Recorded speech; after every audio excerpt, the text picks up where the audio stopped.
സ്നേഹം കൊണ്ട് ആരെയും പറ്റിക്കാന്ന് എനിക്ക് തോന്നുന്നത്. പണ്ട് പ്രണയിച്ച പെണ്ണുങ്ങളെയൊക്കെ ഇപ്പോഴും കാണുമ്പോഴും ആർക്കും ദേഷ്യവും കാര്യങ്ങളൊന്നും ഇല്ല. നമ്മൾ അന്വേഷിക്കും കാര്യങ്ങളൊക്കെ ചെയ്യും. മുഖം തിരിച്ചടക്കാൻ പാടില്ല. ലവ് ലെറ്റേഴ്സ് കിട്ടിയിട്ടുണ്ടോ? തീർച്ചയായിട്ടും. അത് എസ്പെഷ്യലി ആ മൂവിയൊക്കെ ചെയ്ത് കഴിഞ്ഞപ്പോഴത്തേക്ക് ഒരുപാട് ലെറ്റേഴ്സ് ഒക്കെ വന്നിട്ടുണ്ട്. ഈ കണ്ണ് ഉള്ളതുകൊണ്ട് എപ്പോഴും ആ ഒരു സമയത്ത് ആ ഒരു ഏജിലൊക്കെ എന്ന് പറയുന്നത് ഞാൻ പുറത്തിറങ്ങി നടക്കുമ്പോഴൊക്കെ ഈ ആൾക്കാർ എന്നെ ശ്രദ്ധിക്കാറുണ്ട്. എന്നുള്ള സത്യമാണ്. ഇക്കയുടെ പ്രണയം ഒരാളെ നമ്മൾ പരിചയപ്പെടുകയോ നമ്മൾ ഒരു ഫ്രണ്ട്ഷിപ്പ് ആവുകയോ ചെയ്യുമ്പം അത് നാച്ചുറലായിട്ട് ഉണ്ടാകുന്നതാണ് റിയൽ പ്രണയം എന്ന് പറയുന്നത്. അല്ലാതെ പ്രണയം നമുക്ക് ഒരിക്കലും ഫേക്ക് ചെയ്യാൻ പറ്റും.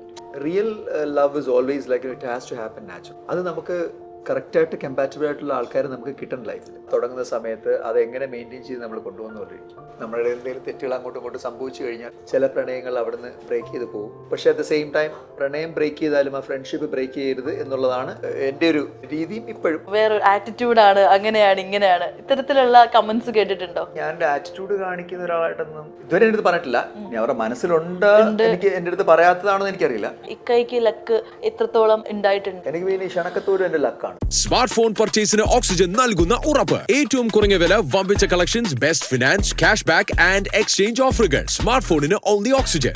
Oxygen, the smartphone expert. Hello and welcome to Movie Well Media. It's me Noorjahan and ഇന്ന് എൻ്റെ കൂടെ ഉള്ളത് നിയാസിക്കയാണ്. വെൽക്കം. Thank you. സുഖമായിട്ടിരിക്കുന്നൊക്കെ? സുഖമായിരിക്കുന്നു. ഇക്ക ശരിക്കും പറഞ്ഞാൽ ഇപ്പോഴും നിയാസ് എന്ന് പറയുമ്പോൾ ക്ഷണക്കത്ത് ഓട്ടോമാറ്റിക്കലി ഒരു ഇനിഷ്യൽ പോലെ തന്നെ അത് വരുന്നുണ്ട്. അത് ശരിക്കും പറഞ്ഞാൽ എങ്ങനെയാ ഇക്കയ്ക്ക് അതെങ്ങനെയാ ഫീൽ ചെയ്യുന്നത്? അല്ല, എപ്പോഴും നമ്മളിപ്പം ഒരു ഫസ്റ്റ് മൂവി എന്ന് പറയുമ്പോഴത്തേക്ക് ആൾക്കാരുടെ മനസ്സിൽ എപ്പോഴും കിടപ്പുണ്ടെന്നുണ്ടെങ്കിൽ അതിനി നമ്മൾ എത്ര പടം ചെയ്താലും പ്രത്യേകിച്ച് അതിലെ പാട്ടുകൾ ഭയങ്കര സൂപ്പർ ഹിറ്റാണ്. അപ്പൊ അതുകൊണ്ട് എപ്പോഴും എന്നെ ആ ഒരു ക്ഷണക്കത്ത് എന്ന് പറയുന്നത് എപ്പോഴും എല്ലാവരുടെ മനസ്സിലും കിടപ്പുണ്ട്. എനിക്ക് തോന്നുന്നു എൻ്റെ മൂവിയൊക്കെ ഇറങ്ങിക്കഴിഞ്ഞ ആ ജനറേഷൻ അല്ലാത്തവർക്ക് പോലും ഈ മൂവി മനസ്സിൽ കിടക്കുന്നത് പറയുമ്പോഴത്തേക്ക് എനിക്ക് ഭയങ്കര സർപ്രൈസാണ്. കാരണം ഒരു മെയിൻ റീസൺ അത് എൻ്റെ പാട്ടുകളാണ്. പിന്നെ ഓൺ ടോപ്പ് ഓഫ് ദാറ്റ് എൻ്റെ പിക്ചറൈസേഷനും ആ കാലത്തിൽ അങ്ങനെ ഒരു അന്നത്തെ കാലത്തൊക്കെ എന്ന് പറഞ്ഞാൽ ഈ ലവ് സ്റ്റോറീസ് എന്ന് പറഞ്ഞാൽ എല്ലാ പിന്നെ മൂവീസിലും ലവ് സ്റ്റോറീസ് അങ്ങനെ ഒരു പക്ക ലവ് സ്റ്റോറി വരാറുണ്ട്. അപ്പം അതുകൊണ്ടായിരിക്കും ഈ പിന്നെ ഫാമിലി കഥകളുടെ ഇടയിൽ ഒരു ലവ് സ്റ്റോറി വരുമ്പോൾ അത് എല്ലാവരും ഓർത്ത് വെക്കും. ഇന്നത്തെ കാലത്ത് അങ്ങനെയാണ്. അപ്പം അതുകൊണ്ടായിരിക്കും അത് ഇപ്പോഴും ആൾക്കാരുടെ മനസ്സിൽ. അന്ന് അത് ചെയ്യുമ്പോൾ എത്ര വയസ്സുണ്ടാവും? I was 20. ആ ഒരു ഏജാ. ശരിക്കും പറഞ്ഞാൽ ഒട്ടും വിചാരിക്കുന്നില്ലല്ലോ ഇത്രയും വർഷങ്ങൾക്ക് ശേഷം ഇതിലെ പാട്ടുകളാണെങ്കിലും ഇത്രത്തോളം ഹിറ്റാകും. അൺഎക്സ്പെക്റ്റഡ് ആയിട്ട് വന്ന് ചേർന്ന് വന്നല്ലേ? അതെ. ഇപ്പോഴും അതിലെ പാട്ടിലൊക്കെ ഇപ്പോഴും റീൽസ് ആയിട്ടൊക്കെ ആൾക്കാർ എന്നെ എവിടെയെങ്കിലൊക്കെ കുറേ നാളിന് ശേഷം വിളിക്കുന്ന ആൾക്കാരൊക്കെ വിളിക്കുമ്പം എനിക്കറിയാൻ പറ്റും ആരോ എൻ്റെ പാട്ട് കേട്ടിട്ടുണ്ട്, ഇപ്പോൾ എൻ്റെ പാട്ട് കണ്ടു. പല സ്ഥലത്ത് പല കൺട്രീസിന്നൊക്കെ വിളിക്കും എന്നെ. ഇങ്ങനെ ഇപ്പം ആ പാട്ട് കേട്ടപ്പോൾ ഓർത്തിട്ട് വിളിക്കുന്നൊക്കെ പറയും. ഇതുപോലെ തന്നെയാണോ ലൈഫിലുള്ള എല്ലാ കാര്യങ്ങളും? അതായത് ഒട്ടും പ്ലാൻഡ് അല്ലാണ്ട് വന്ന് ചേർന്നിട്ടുള്ള സംഭവങ്ങൾ തന്നെയാണോ? മോസ്റ്റ് ഓഫ് ദ തിങ് ഈ പറയുന്ന സത്യമാണ്. കാരണം ചില ലൈഫിൽ എനിക്കെല്ലാം അൺഎക്സ്പെക്റ്റഡ് ആയിട്ട് വന്നിട്ടുള്ളതാണ്. നമ്മൾ ചിലതൊക്കെ ആഗ്രഹിച്ചത് വന്നിട്ടുണ്ട്, ചിലത് ആഗ്രഹിക്കാത്തത് വന്നിട്ടുണ്ട്. ഈ മൂവി പോലും അങ്ങനെ ആയിരുന്നു. എനിക്ക് പഠിക്കുന്ന കാലത്തൊക്കെ മൂവി അഭിനയിക്കണമെന്നുള്ള ഇഷ്ടവും കാര്യങ്ങളൊക്കെ ഉണ്ടായിരുന്നു. പക്ഷെ അങ്ങോട്ട് പോയി ട്രൈ ചെയ്യുന്ന ആ ഒരു ടാക്ടിക്സ് എന്നുള്ള ഒരു പ്രായമല്ലായിരുന്നു. പക്ഷെ എന്തോ എനിക്കൊന്ന് ആ ഒരു ക്യാരക്ടറിന് ഞാൻ ആപ്റ്റാണെന്ന് കണ്ടിട്ട് എന്നെ വിളിക്കുകയും അവർ സ്ക്രീൻ ടെസ്റ്റ് നടത്തിയിട്ട് എന്നെ സെലക്ട് ചെയ്തു. ക്ഷണക്കത്ത് അതിൽ ശരിക്കും പറഞ്ഞാൽ ഈ ഒരു കണ്ണ് അതൊരു ഫാക്ടർ ആയിരുന്നോ? അവർ നോട്ടീസ് ആയിരുന്നു. കാരണം അന്നത്തെ കാലത്ത് ഈ കണ്ണെന്ന് പറഞ്ഞാൽ ഈ ലെൻസ് ഒന്നും ഇല്ലാത്ത കാലം. അപ്പം അതുകൊണ്ട് ഈ കണ്ണുള്ള ആൾക്കാർ അപ്പം ആ ക്യാരക്ടറിന് വേണ്ടി ഈ കണ്ണ് വേണമെന്നുള്ളത് കൊണ്ടായിരിക്കണം വിളിച്ചിരിക്കുന്നത്. കോളേജിലൊക്കെ കുറേ ഫാൻസ് ഉണ്ടായിരുന്നായിരിക്കുമല്ലോ? അല്ല, കോളേജിൽ നിന്നല്ല, ഈ കണ്ണ് ഉള്ളത് കൊണ്ട്. ബിക്കോസ് എപ്പോഴും ആ ഒരു സമയത്ത് ആ ഒരു ഏജിലൊക്കെ എന്ന് പറയുന്നത് നമ്മൾ പുറത്തിറങ്ങി നടക്കുമ്പോഴൊക്കെ ഈ ആൾക്കാർ എന്നെ ശ്രദ്ധിക്കാറുണ്ട്. എന്നുള്ള സത്യമാണ്. ലവ് ലെറ്റേഴ്സ് കിട്ടിയിട്ടുണ്ടോ? തീർച്ചയായിട്ടും. അത് എസ്പെഷ്യലി ആ മൂവിയൊക്കെ ചെയ്ത് കഴിഞ്ഞപ്പോഴത്തേക്ക് ഒരുപാട് ലെറ്റേഴ്സ് ഒക്കെ വന്നിട്ടുണ്ട്. ഇക്കയുടെ പ്രണയം എന്താന്ന് ചോദിച്ചാൽ എന്ത് പറയും? എൻ്റെ പ്രണയം എന്ന് പറഞ്ഞാൽ എനിക്കെപ്പോഴും I always believe in love has to happen. Like it is not like you have to go and get the love. അത് ഒരു നാച്ചുറലായിട്ട് ഉണ്ടാവണം. ഒരാളെ നമ്മൾ പരിചയപ്പെടുകയോ നമ്മൾ ഒരു ഫ്രണ്ട്ഷിപ്പ് ആവുകയോ ചെയ്യുമ്പം അത് നാച്ചുറലായിട്ട് ഉണ്ടാകുന്നതാണ് റിയൽ പ്രണയം എന്ന് പറയുന്നത്. അല്ലാതെ പ്രണയം നമുക്ക് ഒരിക്കലും ഫേക്ക് ചെയ്യാൻ പറ്റും. Real love is always like it has to happen naturally. അത് നമുക്ക് കറക്റ്റായിട്ട് കമ്പാറ്റബിൾ ആയിട്ടുള്ള ആൾക്കാർ നമുക്ക് കിട്ടണം ലൈഫിൽ. അത് കിട്ടുന്നത് ഇറ്റ് ഇസ് യുവർ ലക്ക്. ചില പ്രണയം ചിലപ്പം ലോങ് ലാസ്റ്റിംഗ് ആയിരിക്കും, ചിലത് ഷോർട്ട് പീരീഡ് കൊണ്ട് തീരാം. ദാറ്റ് ഓൾ ഡിപ്പെൻസ് ആ പ്രണയത്തിൻ്റെ എന്താ പറയുക, ആ തുടങ്ങുന്ന സമയത്ത് അത് എങ്ങനെ മെയിൻറ്റെയിൻ ചെയ്ത് നമ്മൾ കൊണ്ടുപോകുന്നവരിക്കും. നമ്മളുടെ എന്തെങ്കിലും തെറ്റുകൾ അങ്ങോട്ടും ഇങ്ങോട്ടും സംഭവിച്ചു കഴിഞ്ഞാൽ ചില പ്രണയങ്ങൾ അവിടെ നിന്ന് ബ്രേക്ക് ചെയ്ത് പോകും. പക്ഷേ അറ്റ് ദ സെയിം ടൈം പ്രണയം ബ്രേക്ക് ചെയ്താലും ആ ഫ്രണ്ട്ഷിപ്പ് ബ്രേക്ക് ചെയ്യരുത് എന്നുള്ളതാണ്, അതാണ് എൻ്റെ ഒരു രീതിയും. ഇപ്പോഴും പണ്ട് പ്രണയിച്ച പെണ്ണുങ്ങളെയൊക്കെ ഇപ്പോഴും കാണുമ്പോഴും ആർക്കും ദേഷ്യവും കാര്യങ്ങളൊന്നുമില്ല, നമ്മൾ അന്വേഷിക്കും കാര്യങ്ങളൊക്കെ ചെയ്യും. മുഖം തിരിച്ചടക്കാൻ പാടില്ല. അത് അങ്ങനത്തെ ഒരു ബന്ധമായിരിക്കണം നമുക്ക് എപ്പോഴും ഉണ്ടാവട്ടെ. അത് പക്ഷേ ചിലത് സംഭവിക്കും, നമുക്ക് ചിലത് എല്ലാം അങ്ങനെ ആവണമെന്നില്ല. But that is should be the way. നമുക്ക് എപ്പോഴും ഒരു വൈരാഗ്യം വെച്ചിട്ടൊക്കെ ഒരു പാർട്ടി ചെയ്യുന്നതിലും like you should not part away with all the റിവെഞ്ചും ഇങ്ങനെ കാര്യങ്ങളൊന്നും ഇല്ലാതെ ചില സാഹചര്യങ്ങൾ, ചില ക്യാരക്ടർ, നമ്മുടെ സ്വഭാവം കൊണ്ടുമൊക്കെ ചില നമ്മളുടെ അപ്പോഴുണ്ടായ സംഭവങ്ങളൊക്കെ വെച്ചിട്ട് പല പ്രണയങ്ങളും പിരിയാം. പക്ഷേ I believe in like after that also you should have ഒരു ഫ്രണ്ട്ഷിപ്പ് ഇൻ ദ സെൻസ് എപ്പോഴും വിളിക്കുന്നൊന്നുമല്ല, എപ്പോഴെങ്കിലും കാണുകയോ മിണ്ടുകയോ ചെയ്യുമ്പം ആ ഒരു സൗഹൃദം കീപ്പ് ചെയ്യണം. നമ്മൾ ഈ ഇടയായിട്ട് ഒരുപാട് കേട്ട് വരുന്ന ക്വസ്റ്റ്യൻ ആണ്, ലവ് ഓർ മണി, ഏത് ചൂസ് ചെയ്യും? Love C depends. Like I mean എനിക്ക് അറിയില്ല, ബിക്കോസ് ചില സ്ഥലത്ത് മണി എന്ന് പറയുന്ന ഒരു സംഭവം ഒരു ഭയങ്കര ഫാക്ടറാണ്. മണി ക്യാൻ ബൈ ലവ് എന്ന് ചില ആൾക്കാർ പറയും, as long as you have money. എപ്പോൾ പൈസ തീരുന്നു അപ്പം ലവ് തീരും. ഞാൻ നേരത്തെ പറഞ്ഞ പോലെ the real love is actually not depends on money. നമുക്കൊരാളോട് തോന്നുന്ന ഇഷ്ടമാണ്, അയാൾ എന്താണോ, whatever he is, whether he is poor or is, എന്താ പറയുക, ആൾക്ക് പല നെഗറ്റീവ് സൈഡും കാണും, പോസിറ്റീവ് സൈഡ് കാണും. അതെല്ലാം മനസ്സിലാക്കിയിട്ട് ഉണ്ടാവുന്ന അതാണ് റിയൽ പ്രണയം എന്ന് പറയുന്നത്. പക്ഷെ money is actually some people they get into love people who have got money, പൈസ ഉള്ളവർ. ചിലത് തിരിച്ചു ആവാം. പക്ഷേ ഈ പറഞ്ഞ പോലെ real love is not money for sure. അതാണ് എൻ്റെ ഒരു നിലപാട് അല്ലെങ്കിൽ ഒരു വിശ്വാസം. ഇപ്പോ ഇക്കാനെ എന്താ പറയാ, സ്നേഹിച്ച് പറ്റിക്കാൻ പറ്റുമോ? ലൈക്ക് ഇക്കാടെ ഒരു വീക്ക് പോയിന്റ് എന്ന് പറഞ്ഞു കഴിഞ്ഞാൽ ആളുകളെ അമിതമായിട്ട് സ്നേഹിക്കുന്നതാണോ? ഞാൻ എനിക്ക് സത്യം പറഞ്ഞാൽ എനിക്ക് ആളുകളോട് നമുക്ക് ഇഷ്ടപ്പെട്ടവടുത്ത് നമുക്ക് സ്നേഹം വരും. പക്ഷേ ചില സമയത്ത് നമുക്കത് ഭയങ്കര ഓപ്പണായിട്ട് കാണിക്കാൻ പറ്റാത്ത സിറ്റുവേഷൻ വരും. നമ്മളെപ്പോഴും ഇങ്ങനെ സ്നേഹം, പക്ഷെ ഉള്ളിലുള്ള സ്നേഹം കാണും. നമ്മൾ പ്രവൃത്തിയിലാണ് സ്നേഹം നമ്മൾ കാണിക്കാന്ന് പറയുന്നത്. നമ്മളെപ്പോഴും ഐ ലവ് യു എന്ന് പറയുന്നതിലുള്ളതല്ല. പറ്റിക്കാൻ പറ്റുമെന്ന് വെച്ച് കഴിഞ്ഞാൽ തീർച്ചയായിട്ടും എനിക്കൊന്ന് സ്നേഹം കൊണ്ട് ആരെയും പറ്റിക്കാന്ന് എനിക്ക് തോന്നുന്നത്. നമ്മൾ പറ്റിക്കുക എന്ന് പറഞ്ഞ സെൻസ് ലൈക്ക് ഈ ഫേക്ക് പ്രണയമാണോ ഉദ്ദേശിക്കുന്നത്? അല്ല, പലരും നമ്മളെ സ്നേഹം കാണിച്ച് നമ്മുടെ വിശ്വാസം എടുത്തിട്ട് പിന്നെ ചതിക്കപ്പെടും. That is a fake. Real love definitely ചെയ്യില്ല. That is a fake love. അപ്പൊ അത് ഫേക്ക് ലവിൽ ആർക്കും ആരെയും പറ്റിക്കാം. നമ്മളൊക്കെ വിചാരിക്കും നമ്മൾ ഭയങ്കര ബുദ്ധിമാനാണെന്ന്. പക്ഷേ ലവ് കൊണ്ട് അത് ലവ് അഭിനയിച്ച് പറ്റിക്കുക എന്നുള്ളത് സത്യമാണത്. അത് like because a person believes like ആൾ എന്നെ സ്നേഹിക്കുന്നു എന്ന് പറഞ്ഞിട്ട് ലാസ്റ്റ് ആൾ പറ്റിച്ചിട്ട് പോവാന്ന് പറഞ്ഞാൽ നമ്മൾ പറ്റിക്കപ്പെട്ടു. നമ്മൾ എത്ര വലിയ ബുദ്ധിമാനാണെങ്കിലും സ്നേഹം കൊണ്ട് കീഴടക്കാൻ പറ്റും ഒരാളെ. അതിൽ തീർച്ചയായിട്ടും പറ്റിക്കാൻ പറ്റും. ലൈഫിൽ ഇക്കായ്ക്ക് ഇപ്പം നോക്കുകയാണെങ്കിൽ ലൈഫിൽ ഇക്ക കണ്ട ഏറ്റവും വലിയ ഇക്കയുടെ സക്സസ് എന്തായിരിക്കും? എനിക്ക് എന്തെങ്കിലുമൊക്കെ പ്രോബ്ലംസും ഒക്കെ ഒരുപാട്, because everybody will have problem. ഞാൻ എല്ലാ പ്രോബ്ലത്തിനെയും ഒരു പരിധി വിട്ട് ഞാൻ തലയിൽ എടുക്കാറില്ല. അതെൻ്റെ ഒരു മേ ബി എൻ്റെ ഒരു എനിക്കുള്ള കഴിവാണോ എന്നും അറിയില്ല. പക്ഷേ like mind set is like that. Because എന്ത് പ്രോബ്ലം വന്നാലും the main thing is I never compare with others. ഞാൻ ഒരിക്കലും ഒരു കമ്പാരിസനാണ് ആൾക്കാർക്ക് എപ്പോഴും നമുക്ക് പ്രശ്നങ്ങൾ ഉണ്ടാക്കുന്നത്.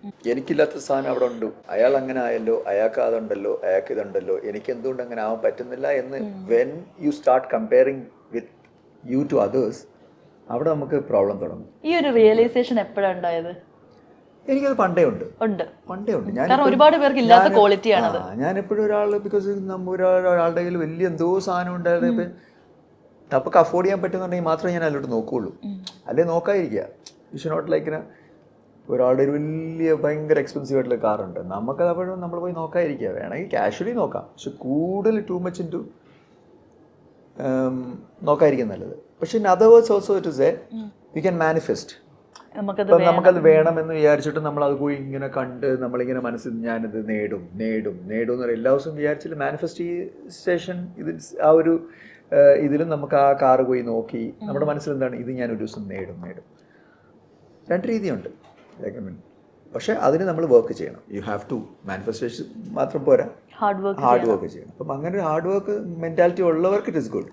അല്ലാത്തവർക്ക് അത് വെറുതെ പോയിട്ട് ഇങ്ങനെ പോയി കണ്ട് അയ്യോ എനിക്ക് കിട്ടിയിരുന്നെങ്കിൽ എന്ന് പറഞ്ഞ് വീട്ടിൽ പോയിരുന്ന് വിഷമിക്കുന്നതിന് നല്ലത്. So you don't look at that side. Whatever you have like നമ്മളതുകൊണ്ട് ഹാപ്പി ആയിരിക്കണം. ലക്ക് ഈസ് ഓൾസോ ഫാക്ടർ അല്ലേ? Luck is definitely luck and hard work. ഇക്കയ്ക്ക് ലക്ക് എത്രത്തോളം ഉണ്ടായിട്ടുണ്ട്? ലക്ക് ഫാക്ടർ എനിക്ക് ഓൺ ആൻഡ് ഓഫ് ആണ് ലക്ക്. എനിക്ക് പിന്നെ ക്ഷണക്കത്തൂരും എൻ്റെ ലക്കാണ്. കാരണം എന്നെ ഇങ്ങോട്ട് തേടി വന്ന ഒരു ചാൻസാണ്. Because that was a luck. പക്ഷേ അത് കഴിഞ്ഞ് പിന്നെ കുറച്ച് ബ്രേക്ക് വന്നു എനിക്ക്. പിന്നെ അടുത്ത മൂവീസിലൊക്കെ എന്ന് പറഞ്ഞാൽ ചിലത് ലക്കായിരുന്നു, ചിലത് ഞാൻ പോയി ട്രൈ ചെയ്ത് കിട്ടിയതാണ്. അപ്പോൾ I always have on and of luck. ഇതാണ്, ചിലത് ലക്കാണ്, ചിലത് വർക്ക് ചെയ്ത് കിട്ടി അങ്ങനെ. സോ ലക്ക് എന്ന് പറയുന്നത് നമ്മൾ ഇപ്പോൾ നമ്മുടെ കരിയറിൽ കയറി കഴിഞ്ഞാൽ പിന്നെ വിതൗട്ട് ബ്രേക്ക് നമുക്കിങ്ങനെ മൂവീസ് വന്നോണ്ടിരിക്കണം. That is your luck. അല്ലാതെ എല്ലാ മൂവിയിലും നമ്മൾ പോയിട്ട് ഇങ്ങനെ എനിക്ക് അടുത്ത പടം വേണം പറ്റൂല. That is what. പ്രത്യേകിച്ച് ചില ആളുകൾക്ക് അങ്ങനെ ചോദിക്കാൻ തന്നെ ബുദ്ധിമുട്ടുള്ള ആളുകളാണ്. ഇക്കാക്ക് അങ്ങനെയാണോ? ബുദ്ധിമുട്ടാണ് ഒരു പരിധി വരെ ഉണ്ട്. ഇപ്പൊക്കെ ഞാൻ മാറി വരുന്നു. I was like that. ശരിക്കും അങ്ങനെ നമ്മൾ ചോദിക്കണം അല്ലേ? നമ്മുടെ ആവശ്യം ചോദിക്കണം. നമ്മള് movie industry especially movie and രാഷ്ട്രീയം ഓൾമോസ്റ്റ് സെയിം. നമ്മുടെ പൊളിറ്റിക്സും രാഷ്ട്രീയവും ഈക്വലാണ്. കാരണം വെച്ചാൽ അത് രണ്ടിലും നമ്മൾ പിന്നെ ഉയർന്നു വരണമെന്നുണ്ടെങ്കിൽ നമ്മളുടെ ഉള്ളിലുള്ള എല്ലാ ഈഗോസും എല്ലാം മാറ്റി വെച്ചിട്ട് you have to you should have another face. You have to act more than more behind the camera than front of the camera. Act like that is what it is. എന്നുവെച്ചാൽ ആൾക്കാരെ പറ്റിക്കുന്നില്ല പറഞ്ഞാൽ you have to keep everything. ഇപ്പം ഞാൻ എന്താണോ ഞാനൊരു introvert ആണെന്നുണ്ടെങ്കിൽ I have to B ഒരു അതിന്ന് മാറിയിട്ട് ആൾക്കാരോട് പോയി ചോദിക്കാനും ഒക്കെ ഉള്ളൊരു മനസ്സ് നമ്മൾ ഉണ്ടാക്കിയെടുക്കണം. നല്ല സൗഹൃദങ്ങൾ ഉണ്ട്, നല്ല സൗഹൃദമുണ്ട് എനിക്ക്. Friends because I easily make friends. പക്ഷേ ഐ ഹാവ് മെനി ഫ്രണ്ട്സ്, ഒരുപാട് പ്ലെൻറ്റി ഓഫ് ഫ്രണ്ട്സ് ഉണ്ട്. പക്ഷേ there are certain friends very close to. എന്നെ അറിയുന്ന കുറച്ച് പേരെ കാണുള്ളൂ അല്ലേ? അല്ല, എന്നെ അറിയുന്ന ഒരുപാട് പേര് കാണും. എല്ലാവരും ഇപ്പോൾ നമ്മൾ അറിയുന്നുണ്ട്. പക്ഷെ എല്ലാവരോടും ഞാൻ ജസ്റ്റ് ടോക്ക് കാണുമ്പോഴൊക്കെ മിണ്ടുകയും ചെയ്യും. പക്ഷേ ഒരു കീപ്പ് ഇൻ ടച്ച് എന്ന് പറയുന്നുണ്ടല്ലോ, അതിൽ കുറച്ച് ഫ്രണ്ട്സ് കാണത്തുള്ളൂ. നമ്മളെ ഇടയ്ക്ക് വിളിക്കുകയും അങ്ങോട്ടും ഇങ്ങോട്ടും വിളിയും കാര്യങ്ങൾ. ബാക്കിയുള്ളവരൊക്കെ എവിടെ വെച്ച് കണ്ടാലും ജസ്റ്റ് നമ്മളാ മുമ്പത്തെ ആ പരിചയം തന്നെ കീപ്പ് ചെയ്ത് പോകുന്ന ഫ്രണ്ട്ഷിപ്പ് ഉണ്ട്. ചേട്ടസ് മീൻ എല്ലാ ഈ ഇരിക്കുന്ന ലിസ്റ്റിൽ എല്ലാവരും എല്ലാ ദിവസവും വിളിക്കുകയോ അല്ലെങ്കിൽ അങ്ങനെ വിളിക്കുന്നൊരു സൗഹൃദം limited. I have got like അങ്ങനെ ക്ലോസ് ഫ്രണ്ട്സ് കുറച്ചുണ്ട്. ഈ ഇൻഡസ്ട്രിയിലാണെങ്കിലും വന്നിട്ട് ഇത്രയും വർഷങ്ങളായി, ലൈക്ക് ഈ ഇൻഡസ്ട്രിയിൽ വന്നിട്ടുള്ള മാറ്റങ്ങളെ കുറിച്ചിട്ട് എങ്ങനെയൊക്കെ നോക്കിക്കാണുന്നത്? മെയിൻ മാറ്റം എന്ന് പറഞ്ഞാൽ എസ്പെഷ്യലി ഇറ്റ്സ് ഓൾ ഡിജിറ്റലൈസ്ഡ്. ഞാനൊക്കെ അഭിനയിക്കുമ്പോൾ ഇറ്റ് വാസ് മറ്റേ റീലായിരുന്നു, അതിൽ നിന്ന് പിന്നെ ഡിജിറ്റലൈസ്ഡ് ആയി. And on top of that like acting method മാറി. പഴയ മെത്തേഡല്ല ഇപ്പം. പിന്നെ കുറച്ചുകൂടെ ബിക്കോസ് പണ്ടൊക്കെ ഒരു ക്യാമറ വെച്ചിട്ടായിരുന്നു, ഇപ്പോൾ 2-3 ക്യാമറ വെച്ചിട്ട് ഒറ്റ എഫേർട്ട് എന്ന് പറയുന്നത് ഒരു എഫേർട്ട് ഇട്ടാൽ മതി. So at the same time you can capture from all the angle. അങ്ങനെ വെച്ച് നോക്കുമ്പോഴത്തേക്ക് that's a difference, that's a vast difference. ഇപ്പോൾ കണ്ടില്ല എ ഒക്കെ വന്നിരിക്കുന്നു, യു ക്യാൻ ഈവൻ എന്ത് വേണം ചെയ്യാം. You need to act. Acting ഒന്നും മാറ്റാൻ പറ്റില്ല, യു ഹാവ് ടു ആക്ട്. ബാക്കിയൊക്കെ കുറേ കൂടെ ഒക്കെ വിഷ്വലൈസ് ലൈക്ക് വിഷ്വലി വേറെ ലെവലിലേക്ക് ഇപ്പം നമ്മൾ മാറ്റാം. ആരെങ്കിലും അഡ്മയർ ചെയ്യുന്നുണ്ടോ ഇതേപോലെ ഇത്രയും ഇഷ്ടമുള്ള ആർട്ടിസ്റ്റുകളുണ്ടോ? അല്ല, നമ്മളെ തുടക്കാലത്ത് നമ്മൾ അഡ്മയർ ചെയ്ത ആൾക്കാർ മമ്മൂക്കായും ലാലേട്ടനും, അവരോട് ഇപ്പോഴും അതുണ്ട്, ഉണ്ട്, ഇപ്പോഴും ഉണ്ട് അവരൊക്കെ. കാരണം ചെറുപ്പം പോലെ നമ്മൾ കണ്ട്, ഇവിടെ മാത്രമല്ല അതർ ലാംഗ്വേജസ് ഓൾസോ. എനിക്ക് രജനീകാന്തിനെ ഇഷ്ടമാണ്, കമൽഹാസൻ, രജനീകാന്ത്.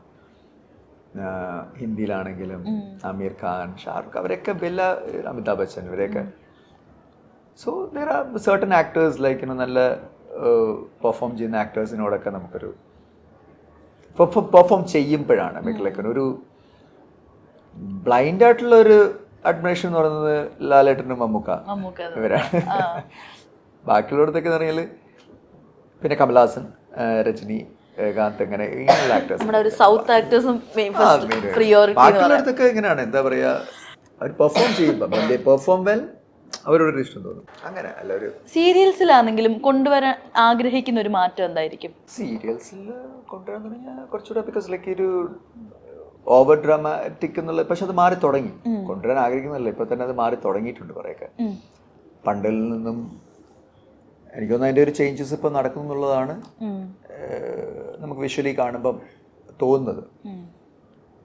അത് ഗ്രാജുവലി മാറും ഇനി, ബിക്കോസ് ജനറേഷൻ ഇസ് ചേഞ്ച്ഡ്. ഇപ്പം ആക്ട് ചെയ്യുന്ന വരുന്ന പുതിയ പുതിയ ആൾക്കാരൊക്കെ അങ്ങനത്തെ ഒരു ഇപ്പോൾ പഴയ ആക്ടിങ് മെത്തേഡ് അല്ലായിരിക്കും അവരുടെയൊക്കെ. അപ്പോൾ ഇറ്റ് ഇസ് ഗ്രാജുവലി ആ ഒരു മാറ്റം ഉണ്ടാകും. നമ്മൾ മാറ്റേണ്ട കാര്യമില്ല, അത് തന്നെ അങ്ങ് മാറിക്കോളൂ. ഓക്കെ, നമ്മൾ എന്താ പറയുക, സിനിമ ഇൻഡസ്ട്രിയിൽ ഒക്കെ കണ്ടുവരുന്ന, നമ്മൾ ലൈം ലൈറ്റിൽ കാണുന്നൊരു നിയാസ് ഉണ്ട്. അപ്പോൾ ഇതൊന്നും അല്ലാണ്ട് നമുക്ക് എന്താ പറയുക, ഓഡിയൻസിന് അറിയാത്ത വേറൊരു പേഴ്സണും കൂടെ കാണുമല്ലോ, അങ്ങനെ ഒരാളുണ്ടോ ശരിക്കും? ഡെഫിനറ്റ്ലി. നമ്മളിപ്പം ഞാൻ ഇപ്പോൾ ഇരുന്ന് സംസാരിക്കുന്നതല്ല, ഞാൻ ഇൻ്റർവ്യൂവിന് സംസാരിക്കുമ്പോൾ എൻ്റെ അടുത്ത് ഇൻ്റർവ്യൂ കാണുമ്പോൾ ആൾക്കാർ ഈ നിയാസിന് നമ്മൾ പുറത്ത് സംസാരിക്കുന്ന ആളല്ലല്ലോ interview, because you have to keep my എല്ലാം. ബിക്കോസ് ഞാൻ പുറത്ത് എൻ്റെ ഫ്രണ്ട്സിന് സംസാരിക്കുന്നത് എനിക്ക് ഇൻ്റർവ്യൂവിന് സംസാരിക്കാൻ പറ്റില്ല. ഞാനല്ലാത്ത ഈ കാണുന്ന അല്ലാത്തൊരാളാണ് പുറത്ത്. ഇപ്പോൾ എൻ്റെ ഫ്രണ്ട്സിനോട് കുടുംബം അല്ലെങ്കിൽ, ബിക്കോസ് യു ഓൾവേസ് ഹാവ്, നമ്മൾ ആൾക്കാരുടെ അടുത്ത് ഇറ്റ് ഡിപ്പെൻഡ്സ് ഓൺ ലൈക്ക് ഇപ്പോൾ ക്ലോസ് ഫ്രണ്ട്സ് എന്ന് പറയുന്നത്, ഇപ്പോൾ നമ്മൾ ചെറുപ്പത്തിലേ ഉള്ള ഫ്രണ്ട്സ് എന്ന് പറഞ്ഞാൽ എനിക്ക് അവിടെ ഇൻഹിബിഷൻസ് ഒന്നുമില്ല, എനിക്ക് എന്തും എൻ്റെ വെട്ടി തുറന്ന് പറയാം. Because comfort zone, because they know me. നമ്മൾ എന്താണെന്നോ നമ്മുടെ പൈസ കണ്ടിട്ടോ ഉള്ള സുഹൃത്ത് ബന്ധമല്ല, നമ്മൾ എന്താണെന്ന് അറിഞ്ഞുകൊണ്ട് പണ്ടേ ഉള്ള ഫ്രണ്ട്ഷിപ്പാണ്. അവരുടെ അടുത്ത് സംസാരിക്കുന്ന പോലെ ആയിരിക്കില്ല എൻ്റെ വേറെ കുറച്ച് ഈ അടുത്ത് പരിചയപ്പെട്ട ആൾക്കാരുടെ സംസാരിക്കുന്നത്. So definitely you have to, because അത് നമ്മൾ എവിടെ പോയാലും you can't be yourself when you going for ഒരു ഒഫീഷ്യൽ മീറ്റിങ്ങിന് പോകുന്നു, ഒരാളെ കാണും. നമ്മൾ ഫ്രണ്ട്സിൻ്റെ കൂടെ സംസാരിക്കുന്നവരെ സംസാരിക്കാൻ പറ്റും. ഇപ്പോൾ ഇൻ്റർവ്യൂവിന് ഇരിക്കുന്നു, എനിക്ക് അവിടെ സംസാരിക്കുന്നവർ സംസാരിക്കാൻ പറ്റും. My language will change. ചിലപ്പോൾ എൻ്റെ ലാംഗ്വേജ് ചിലപ്പം എനിക്ക് പബ്ലിക്കായിട്ട് പറയാൻ പറ്റാത്ത ലാംഗ്വേജ് ആയിരിക്കും. പിന്നെ ഞാൻ ഇവിടെ സംസാരിച്ചാൽ ഓഡിയൻസിന് അത് എടുക്കാൻ പറ്റില്ല. പക്ഷെ ഫ്രണ്ട്സിനെ കാണുമ്പോൾ ഞാൻ യൂസ് ചെയ്യുന്ന ലാംഗ്വേജ് വേറെ ആയിരിക്കും. Everyone has got. ചില ആളുകളെങ്കിലും നമ്മളെ ഇങ്ങനെ ജഡ്ജ് ചെയ്യാറുണ്ടോ? അത് ക്യാമറ ഓൺ ആക്കുമ്പോഴത്തേക്ക് നമ്മൾ ഭയങ്കര വേറെ രീതിയിലാണ് സംസാരിക്കുന്നത്, അങ്ങനെയൊക്കെ ചില ആളുകൾ യൂഷ്വലി എല്ലാവരെയും ഇങ്ങനെ ജഡ്ജ് ചെയ്യുമല്ലോ, ഇങ്ങനെ വേറൊരു ആറ്റിറ്റ്യൂഡാണ്, അങ്ങനെയാണ്, ഇങ്ങനെയാണ്, ഇത്തരത്തിലുള്ള കമന്റ്സ് കേട്ടിട്ടുണ്ടോ? ഇല്ലേ, എൻ്റെ അടുത്ത് ആരും ഇതുവരെ ഞാൻ എൻ്റെ ആറ്റിറ്റ്യൂഡ് കാണിക്കുന്ന ഒരാളായിട്ടൊന്നും ഇതുവരെ എൻ്റെ അടുത്ത് പറഞ്ഞിട്ടില്ല. ഇനി അവരുടെ മനസ്സിലുണ്ട്, എനിക്ക് എൻ്റെ അടുത്ത് പറയാത്തതാണെന്ന് എനിക്കറിയില്ല. അങ്ങനെ ഇതുവരെ എൻ്റെ അടുത്ത് ആരും പറഞ്ഞിട്ടില്ല.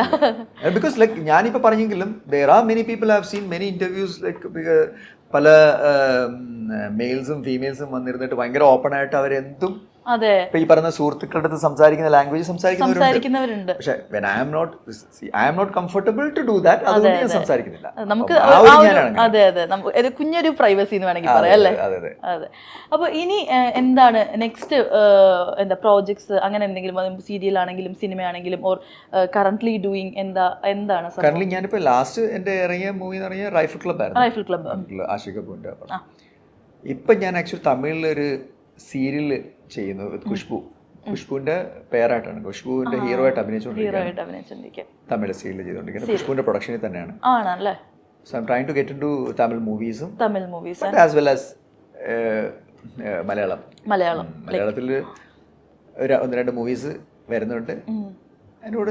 In between I'm going to do serials as well. Rifle ക്ലബ്ബിൽ പറയുമ്പോൾ തന്നെ നിങ്ങളുടെ കാസ്റ്റിംഗ് പക്കായിരുന്നു. നിങ്ങളെ കണ്ടു കഴിഞ്ഞാൽ കറക്റ്റ് ബ്രദേഴ്സ് പോലെ ഉണ്ടായിരുന്നു അതിനകത്തില്. അതുകൊണ്ട് തന്നെയാണ് അവര് ഞങ്ങളെ കാസ്റ്റ് അറിഞ്ഞുകൊണ്ട് തന്നെയായിരുന്നു. ഇതിനു മുമ്പ് ആരെങ്കിലും അങ്ങനെ കമന്റ്സ് ഒക്കെ പറഞ്ഞിട്ടുണ്ടായിരുന്നോ, അതോ ഈ ഒരു മൂവിയോട് കൂടിയാണോ അങ്ങനെ വന്നത്? ഒരു ബ്രദേഴ്സ് പോലെ ഉണ്ടെന്നൊക്കെ ഇങ്ങനെ പറയാറുണ്ട്. നിങ്ങൾ ഇങ്ങനെ ഈ കണ്ണുള്ള കുറച്ച് ആക്ടേഴ്സ് അല്ലേ ഉള്ളൂ, അത്രേ ഉള്ളൂ. അപ്പൊ അതുകൊണ്ട് വിനീതിനെ പിന്നെ ഇങ്ങനെ പറയാറുണ്ട്. ബ്രദേഴ്സ് എന്നുള്ളതില്ല, ഒരു സിമിലാരിറ്റി. അതെ, എല്ലാവർക്കും അറിയാലോ, ബ്രദേഴ്സ് അല്ലെന്ന് അറിയാം, ഒരു സിമിലാരിറ്റി. അപ്പൊ എന്തായാലും ഇനി വരാൻ പോകുന്ന പ്രോജക്ട്സ് എല്ലാം അടിപൊളിയാകട്ടെ. സീരിയൽ ഓൺ ആയോ തമിഴില്? നടന്നുകൊണ്ടിരിക്കുക. ഓക്കെ. അപ്പൊ എന്തായാലും എല്ലാ പ്രോജക്ട്സും അടിപൊളിയാകട്ടെ. All the best. Thank you so much. Thank you. വമ്പിച്ച collections, best finance, cash back and exchange ഓഫറുകൾ. സ്മാർട്ട് ഫോണിന് only Oxygen. Oxygen, the smartphone expert.